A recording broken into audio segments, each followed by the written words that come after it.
E aí, pessoal, tudo bem? Continuando nossa disciplina de atletismo, nesse contexto dos estudos continuados emergenciais, hoje a gente fala um pouquinho sobre as provas de desempenho vertical. A primeira delas, salto em altura, cujo objetivo é superar uma barra horizontal colocada em uma determinada altura, sem o uso de qualquer tipo de implemento. Tá? Então, o objetivo é mensurar, na verdade, o desempenho obtido verticalmente pelos atletas. Os recordes mundiais masculino 2,45 com Javier Sotomayor e no feminino 2,9 com a Stefka Kostadinova. Um ponto importante para a gente chamar a atenção em relação a essa prova foi a evolução técnica ao longo do tempo. Então, nós temos 3 técnicas distintas: rolo ventral, tesoura e Fosbury. Sendo que a última delas, Fosbury, apresentada aí no slide, foi apresentada ao mundo em 1968 e permitiu um avanço importante, conforme a gente observa aí na figura, um avanço importante nos recordes. Tá? Então, após 68, o recorde continua subindo até mais ou menos a década de 90. Tá? Então, para vocês acompanharem um pouquinho disso, deem uma olhadinha nesse vídeo que eu coloquei aqui o link no slide. Quais são as fases do salto, né? Independente da técnica utilizada, nós temos a corrida de aproximação, o salto propriamente dito, composto aí pelas 3 fases: impulsão, que é o toque no solo, o último toque no solo antes do salto, a fase de elevação e a fase de transposição. E, por fim, a fase de queda. Na técnica tesoura, a primeira delas, o atleta ele passa dando uma espécie de chute no ar, tá? Sendo que a perna de impulsão é sempre a perna oposta à que está mais próxima ao sarrafo. Tá? Então, com a perna mais distante do sarrafo é a que vai ser utilizada. Então, o atleta corre em diagonal para o sarrafo e realiza o salto.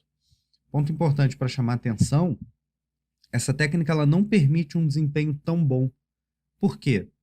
Porque o atleta ele precisa passar com o quadril por cima do sarrafo, só que esse quadril está numa posição baixa.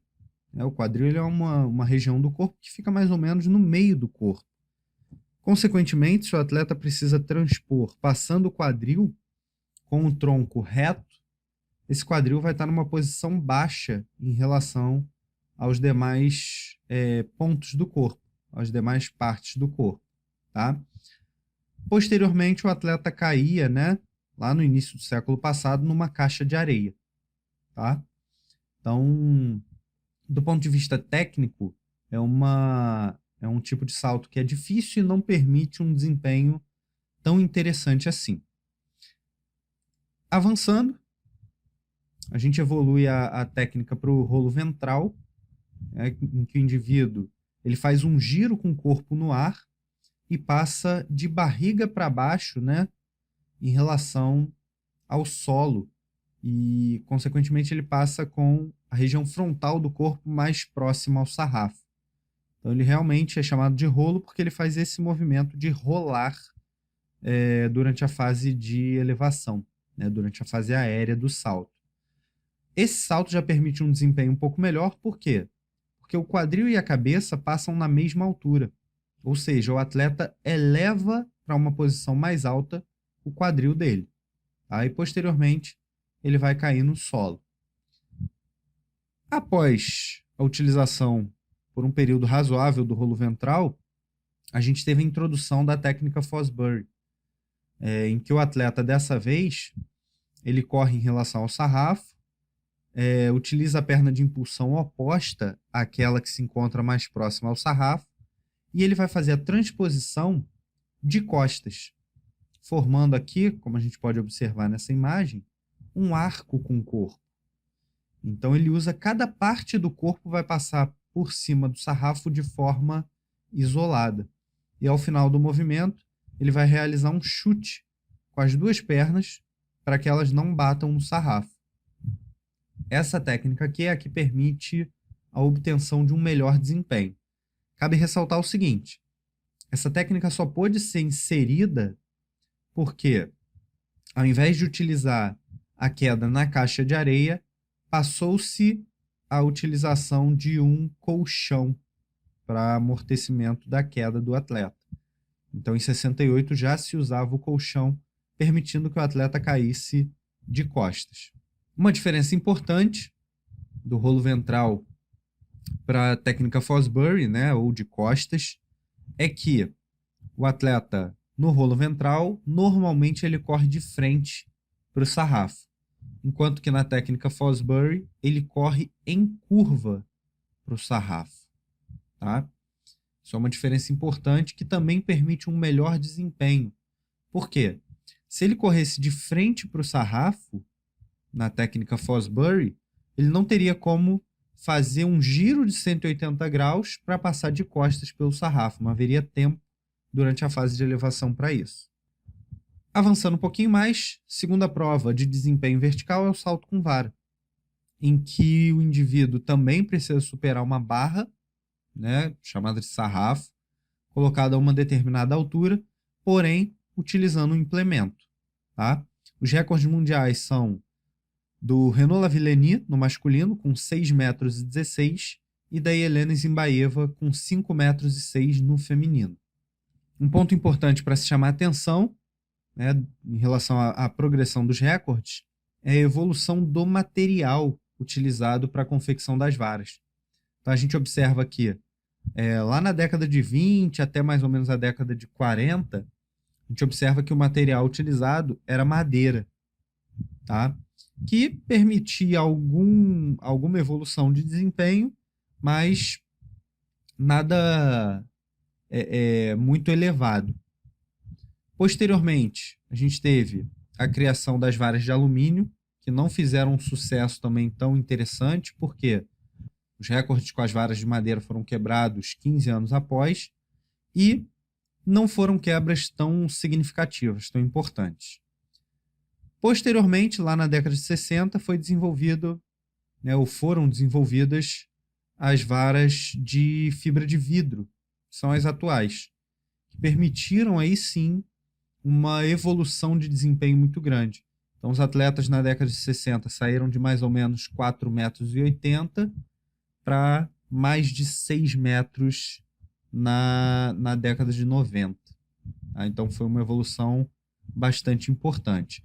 Hoje, apesar do Lavillenie ter quebrado esse recorde há não muito tempo, a gente observa que a evolução já não é tão grande quanto outrora, né? Quanto nas décadas anteriores. Técnica de aprendizado, né? Normalmente se usa alturas bem menores, né? Para que o aluno consiga iniciar o seu aprendizado. Cabe ressaltar que essa é uma prova, né, razoavelmente arriscada. Né? O atleta que cai durante a fase de salto, ele pode ter lesões bastante graves. Então, a introdução ao esporte ela é feita de forma bem lenta e bem gradual. E aqui a gente observa um salto completo. Tá? Então, posteriormente à realização dessa fase inicial, né, dessa fase técnica inicial, a gente vai observar o salto completo, em que o indivíduo, além de fazer os movimentos corporais, ele ainda precisa manusear um implemento. Por isso que a dificuldade é tão grande. Fora a questão da altura, né, que é uma altura bastante elevada para ser transposta, né?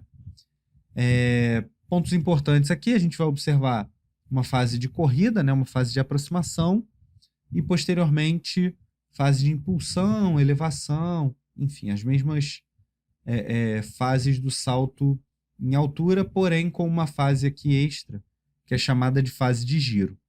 Fase de giro é a fase em que o atleta vai girar efetivamente seu corpo, colocando os pés acima da cabeça, que é a fase mais difícil e mais perigosa aqui do salto.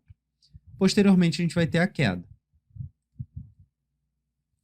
Então, dentro dessas fases, a primeira delas é a empunhadura, que é a forma que o indivíduo vai manusear o implemento. Posteriormente, a corrida ou aproximação.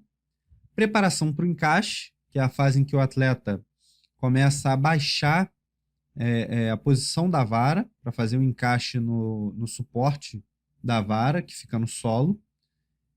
Posteriormente, ele avança para a fase de salto, que é dividida em impulsão, elevação, giro e transposição, e por fim a queda.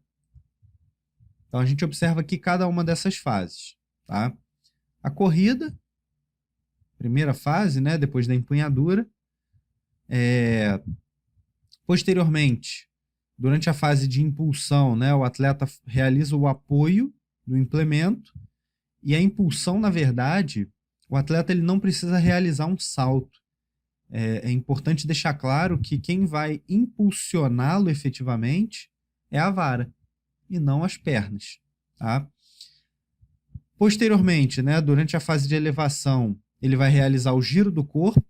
Então, logo no início do salto, ele vai realizar esse giro do corpo, que é a inversão da posição do corpo, e no final dessa fase ele ainda precisa realizar uma extensão aqui dos braços para que ele consiga ganhar um pouco mais de altura e transpor com mais facilidade o sarrafo.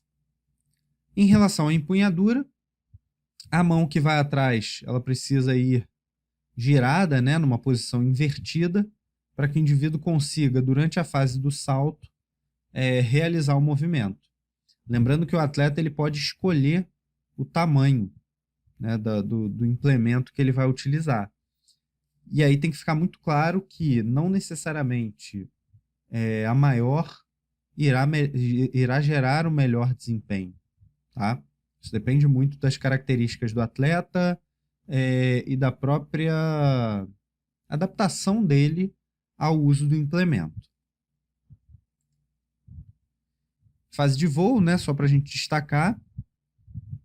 Primeiro momento aqui, impulsão. Então o atleta ele não vai dar um salto efetivamente, ele vai realizar o apoio da vara e à medida em que há uma flexão dela, o atleta começará a ser impulsionado para cima.